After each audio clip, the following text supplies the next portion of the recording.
Salve peixeiros com orgulho, bem-vindos a mais uma crônica do canal SFC Raiz. Como sempre, agradeço de coração o fiel número de inscritos nessa página, mas se está vendo pela primeira vez, está percebendo até um certo número crescente de influências que sequer são torcedores do Santos. Eu soube por aí que um rapaz que sequer é santista, aliás é torcedor de time rival, não sendo convidado a participar no programa de TV para falar sobre os outros times. Se você está testemunhando isso, então dê essa forcinha também para esse humilde canal, porque é de santista mesmo, de coração e do sangue, e ajude a desenvolver conteúdos desse espaço 100% falando sobre o nosso alvinegro praiano, beleza? Esse vídeo é para falar sobre o resultado infeliz, um revés que o Santos teve diante do Cruzeiro pela terceira rodada do Campeonato Brasileiro. Mas começando para falar desse jogo, eu tenho que dizer também do que aconteceu no meio da semana, no qual passei em branco no jogo pela Copa Sul-Americana, ante uma derrota ante o Newell's Old Boys, a primeira inédita sobre a equipe argentina na história dos confrontos diretos do Santos, né, contra este time, que sucumbiu diante de um erro fatal que se repetiu na partida desta crônica que eu vou falar sobre hoje. Que eu passei em branco porque tive outras coisas para fazer, não gosto de fazer conteúdos a respeito de jogos para ver somente meio tempo, então por isso que eu não fiz do jogo contra o Newell's, mas deu para ver, infelizmente, o lance do gol que acabou ocasionando a derrota, né, pela Sul-Americana, que se repetiu inclusive num dos gols do Cruzeiro.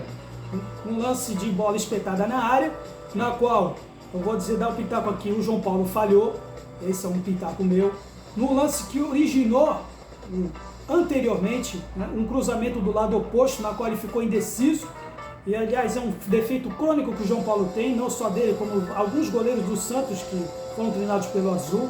Se ele tivesse pego aquela bola, um cruzamento do lado oposto, não teria sido ocasionado o lance que originou o gol do Newell's Old Boys. Então, grande parte dos momentos da TV talvez não irão mostrar esse lance, mas quem for prestar atenção da primeira bola alçada na área, né, na qual o João Paulo ficou indeciso, e isso foi fatal.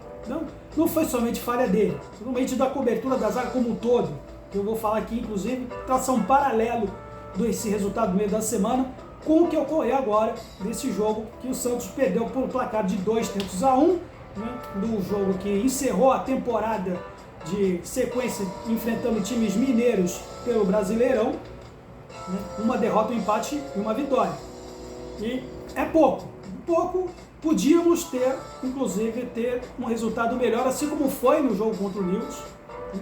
Traçando um paralelo das declarações do nosso treinador Odair Hellmann, se realmente a equipe evoluiu da maneira como ele apregou, ou se realmente está na mesma, julgando pelos resultados negativos que tivemos, os dois seguidos agora, tanto pela Sul-Americana como pelo Brasileiro. Bem, se aquele time evoluiu, talvez a única coisa que possa ter evoluído no conceito todo seria a mentalidade que mudou um pouco do seu Odair, o Papito Maionese, que finalmente parece estar largando mão no esquema 4-3-3, que ele teimou muito durante o Paulista e que fez a torcida santista sofrer bastante, e que realmente o material humano que ele tem não é digno de, por exemplo, se comparar com um Real Madrid. Não dá para se jogar com 4-3-3 como faz a equipe espanhola, até porque nós não temos, por exemplo, o nosso Vini Júnior. Mendonça não é o nosso Vini Júnior genérico, nem mesmo o Lucas Lima, que eu falo aqui, por exemplo, que não é insubstituível. O Lucas Lima, que, para quem não se lembra, era a reserva do Thiago Galhardo no Fortaleza e hoje ganhou a titularidade absoluta, que recentemente, inclusive, renovou seu contrato de produtividade. E que custa, né, com todos os seus ônus e bônus também influenciam também nesses reveses que o Santos teve nesses dois jogos seguidos. O próprio Odair, que ainda tem os cabelinhos brancos dele, ele também não é nenhum Carlo Ancelotti da vida, embora há uma certa semelhança no Cocuruto, no cabelo branco. Mas, sem firulas nem delongas, finalmente parece que o Odair conseguiu, pelo menos, armar algum esquema que possa ter uma consistência defensiva até certo ponto, e que não tenhamos, por exemplo, essa dificuldade de armar jogadas, que agora houve um certo progresso nos dois jogos, e que fez o Santos, por exemplo, ter chances reais com o Mendonça, que está sendo explorado muito, pelas finalizações dele, que embora tenha feito gol contra o América, agora ele pecou nos 2 lances que podiam ter sido gols contra o Nils, e sem falar no Lucas Braga. Eu tenho que falar do Lucas Braga, embora não tenha visto, eu vi depois o lance, aquele gol clamoroso que ele perdeu, digno, nem digno, foi pior do que o Nilson perdeu naquela final de 2015 na Copa do Brasil. Qualquer coisa que o Lucas Braga faça agora, a partir de agora, ele vai ser marcado por esse lance. E começou a partida pelo lado direito, nessa partida diante do Cruzeiro. Enfim, o esquema de 4-4-2, que, a meu ver, ainda é insuficiente, porque não temos ainda um meia de articulação, ou pelo menos um primeiro volante, isso na pessoa do seu Rodrigo Fernandes, que provou a cada partida que é um cara que apenas destrói, apenas contribui para, por exemplo, algum resultado favorável ao Santos no segundo tempo, segurar o marcador, e não para propor o jogo, não para apenas conduzir a bola, fazer aquela transição do meio para ataque. Rodrigo Fernandes não é para isso, e é um dos titulares, digamos, talvez ainda teoricamente imexíveis na concepção do Odair na hora de escalar o time. Tanto que as substituições dele no segundo tempo contra o Cruzeiro refletiram isso, talvez, uma mudança de postura, um time buscando já um resultado adverso, que foi fruto de uma falha de nossa, mais uma vez, nas laterais, assim como foi no caso do Nilson, embora tenha citado o João Paulo, mas vou falar, por exemplo, do seu Natan. Não dá para agora ter a desculpa, como teve o Odair, quando o Gabriel Inocêncio não foi inscrito na Sul-Americana, relacionar o Natan agora no jogo contra o Cruzeiro pelo Brasileiro.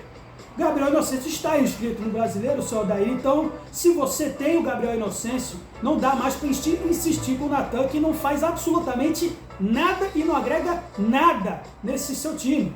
Isso se provou no primeiro tempo, um time totalmente disperso mais uma vez, nas laterais, tanto defensiva como ofensivamente. E o Lucas Braga, que vai ser marcado por esse lance que ele perdeu no meio da semana, pode ter sido sacrificado, no mano a mano com os jogadores do Cruzeiro, sempre se encontrava com 2 caras em cima dele.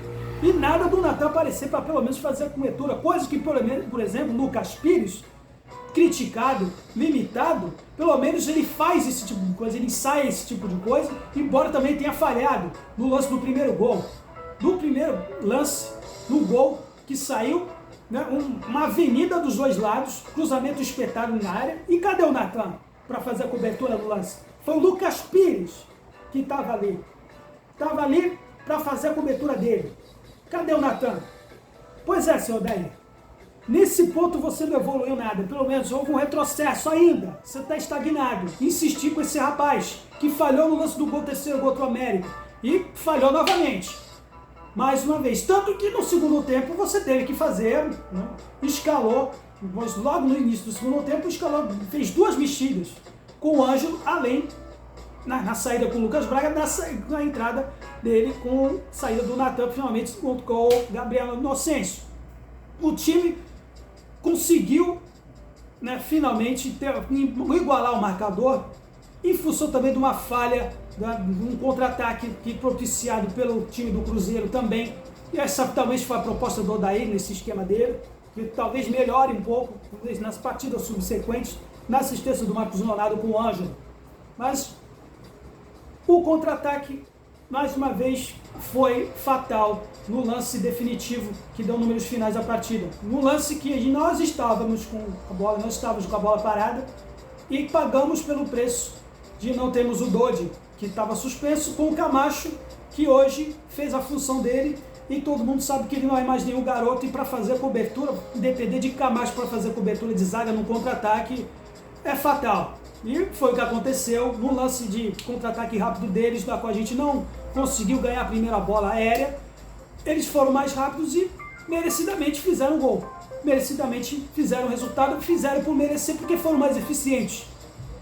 E exploraram, né? Se refizeram em cima dos nossos erros, que continuam insistindo nesse âmbito, especialmente nas laterais. A gente talvez possa ter melhorado no quesito das bolas aéreas, de bola parada, mas nos cruzamentos espetados há um esquema ainda crônico de marcação à distância, que propicia esses lançamentos espetados de bolas alçadas na área a meia altura. que foi que ocorreu no lance do gol do Nils e ocorreu no lance do primeiro gol do Cruzeiro. E no contra-ataque, depois, fatalmente, o Santos tentou aí correr atrás com as mexidas que o Odair Helma fez com o Rodrigo Fernandes saindo para a entrada do Ed Carlos. Uma coisa interessante a respeito do Ed Carlos, que todo mundo sabe que acompanhou o Sub-20, ele retornando, fazendo função de meia, um pouquinho mais recuado para trazer a bola, se movimentando um pouco mais, tentando fazer aquela triangulação que talvez a única coisa que o Odair faz, ou conseguiu fazer, nesses 60 dias que ele teve de intervalo, é a proposta de fazer triangulações pelas pontas para construir jogadas pelo ataque. Muito pouco ainda, só daí. E não adianta você dizer que não está tendo tempo agora, está treinando o time através de DVD, com essa maratona de jogos.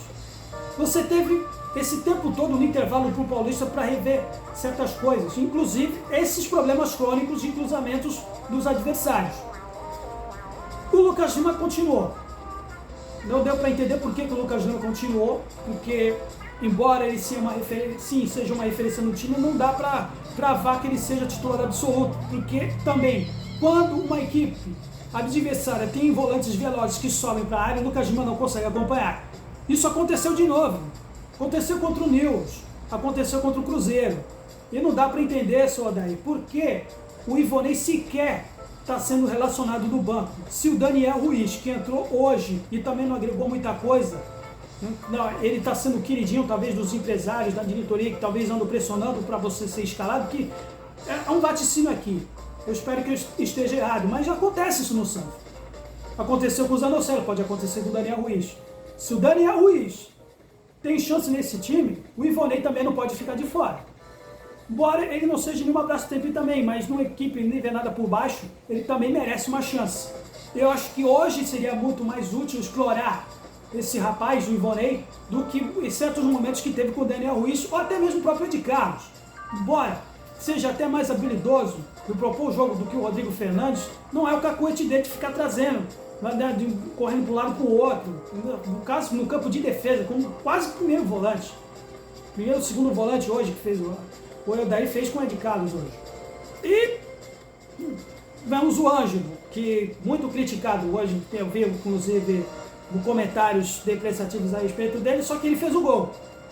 E o Ângelo hoje, apesar de ter feito o gol, embora tentou propor mais ofensividade nesse time, também é outro jogador que está numa crescendo recente lenta. É um jogador que eu já falei aqui, a gente está sentindo muita falta do Lucas Barbosa, que está num patamar em termos de maturidade profissional maior do que o do Ângelo, mas sim, ele foi lançado, foi pulando etapas de categorias de base e vai ser a evolução tática e técnica dele assim, dessa maneira. Então, é difícil. Hoje ele fez o gol, ele tentou procurar se desvencilhar, fez assistências, não dá para dizer que ele fez uma partida ruim hoje, foi razoável. Assim como o restante da equipe. E o Daniel Ruiz hoje não acrescentou, mais uma vez, não acrescentou pouco nenhuma coisa. Não dá para entender por que o seu Odair insiste com ele, nas razões que eu já citei por aqui. E por último, no desespero, ele coloca o David, mais uma vez, uma mexida padrão de treinadores que parece que não sabem o que fazer quando estão com o placar adverso. Colocar dois atacantes. Para quê? Assim como aconteceu quando era com o Anseco, com o David também não. Embora ele tenha feito aí, se destacado no lance na partida diante do Nils, hoje anulou totalmente o esquema dele. Foi na base da raça do coração. Quando ele colocou o David, foi na base do abafa. Então, é esse tipo de substituição que você vê que o treinador tem a sua certa limitação também. Abre mão do esquema para simplesmente vai ou tudo ou nada. Ou vai ou racha. Com o Marcos Leonardo hoje. Embora tenha feito assistência hoje com o Ângelo, também, de certo modo, andou se movimentando bastante, então sofreu um pouco com a violência dos zagueiros do Cruzeiro, que apelaram muito para as faltas, né? Então, hoje, é meio difícil de se afirmar hoje que ele não tenha tido chances. Então, razoável para bom Marcos Leonardo hoje.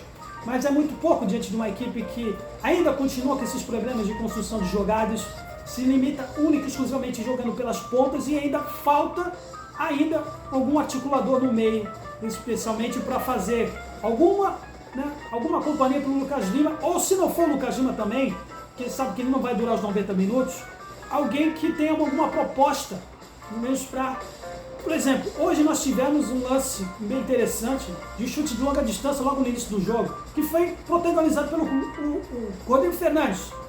Por incrível que pareça, o Rodrigo Fernandes. É isso que falta no time do Santos. Ainda continua com essas jogadas jogadas trabalhadas de cortar para dentro e não explora as finalizações, coisa que os outros times fazem. Talvez hoje, especialmente numa temporada que vamos ter um equilíbrio muito grande entre essas equipes, que especialmente o próprio Cruzeiro, que é o líder temporário no Campeonato Brasileiro, subindo da Série B, junto com outros, com o Vasco, com o Botafogo.